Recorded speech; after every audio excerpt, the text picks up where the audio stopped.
Every now and then, somebody supplies my homily for me, and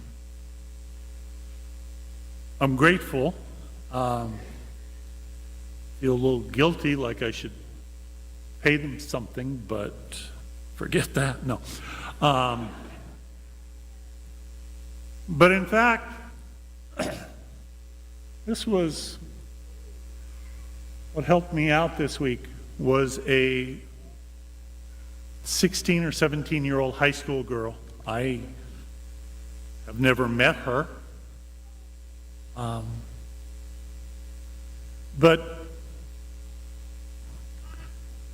I got an email, and one of my godsons was on a service trip with other members of his high school class.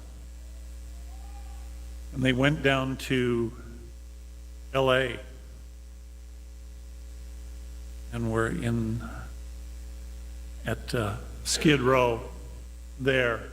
And the thing is, in this day and age with blogs and all of that, the kids were sharing on their website their impressions, their reflections, and so many of them were very, very powerful. A number of the kids mentioned the fact that they couldn't get over the fact that in order to get to this place where they were, they went onto Rodeo Drive. And then it's only a couple miles farther, and they were in this place where people were living tent to tent all along there. So this was written by Danielle. My service today began with scooping green beans, setting forks on plates, and placing the meals in a nearby heater that constantly blew out 126-degree heat into my face. My forehead had beads of sweat, my pit stains were enlarging, and my energy was decreasing. I was moving faster as the line behind the counter grew, and seeing the faces of hungry, patient families only made me want to accelerate. However, the people waiting had smiles on their faces, making jokes with one another and complaining in unison about the mystery meat being served. The atmosphere was so casual that I almost forgot that this was a shelter where food was being served to those who may not have had a hot meal in days. Eventually, I was promoted to the front of the line where I was to hand food to the people directly. I was ashamed of the sweat on my forehead and the slouch in my back, and I hoped that the people I was serving wouldn't be grossed out. They weren't. They said please and thank you just the same. And a few people even called me ma'am, which made me feel like a senior citizen. Sorry, it's in there, but was still appreciated. Then I encountered one man who stuck out to me in particular. He had a medium-sized, well-conditioned beard, the deepest brown eyes I've ever seen, glowing olive skin, and long brown hair that was much more luscious than my own.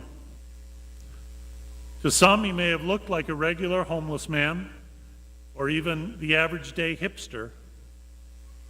But to me, I thought he looked exactly like Jesus.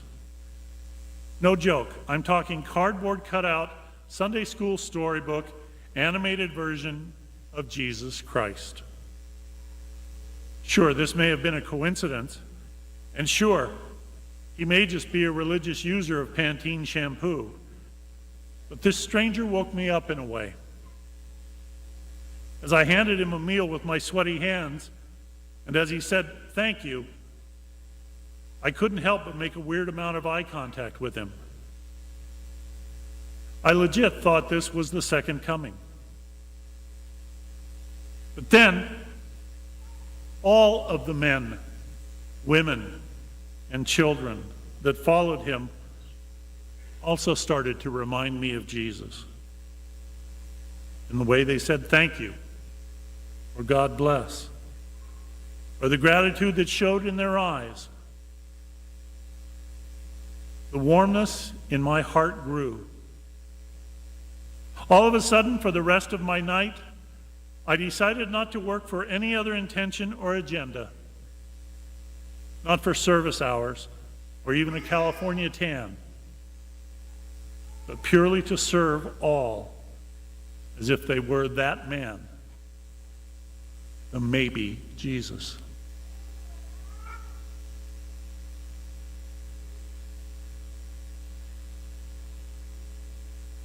St. Paul, in the second reading,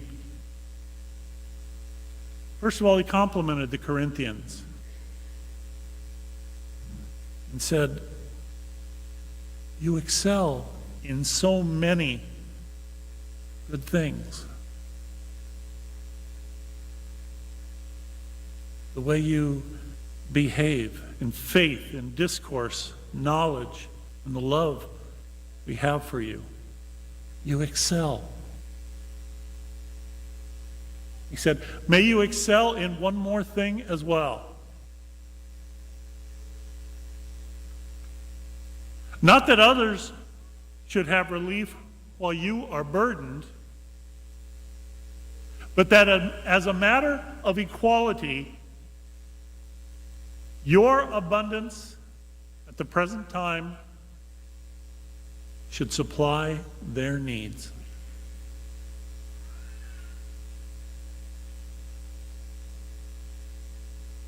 As I said, the kids talked about the fact that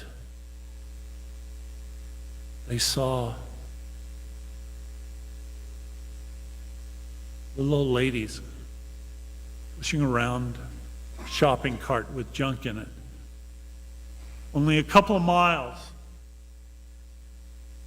from a place where $200,000 Lamborghinis were just buzzing down the street.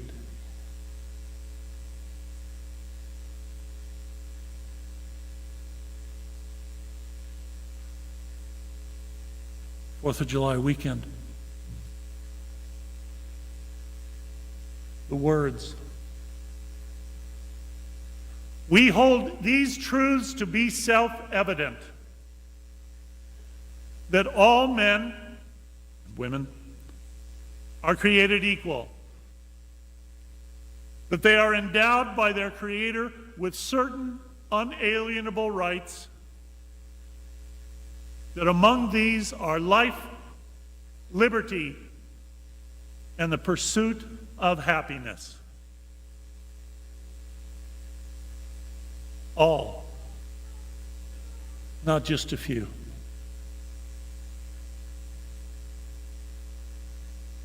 Endowed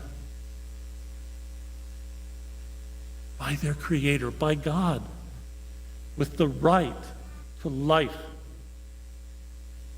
to liberty, and the pursuit of happiness.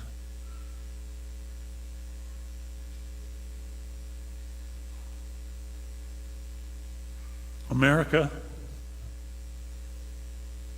as a matter of equality, your abundance at the present time should supply their needs.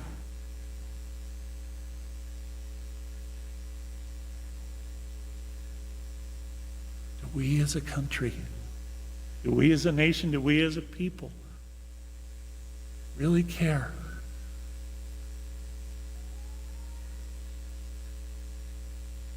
Do we really believe that all men and women are created equal?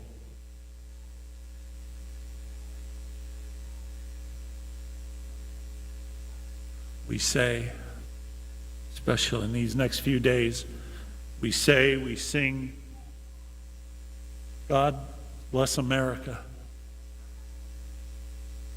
Well, America,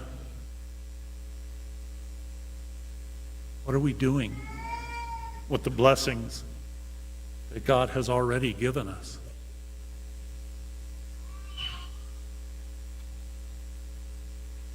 Maybe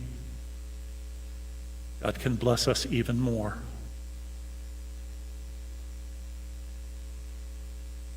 If we're willing to care more.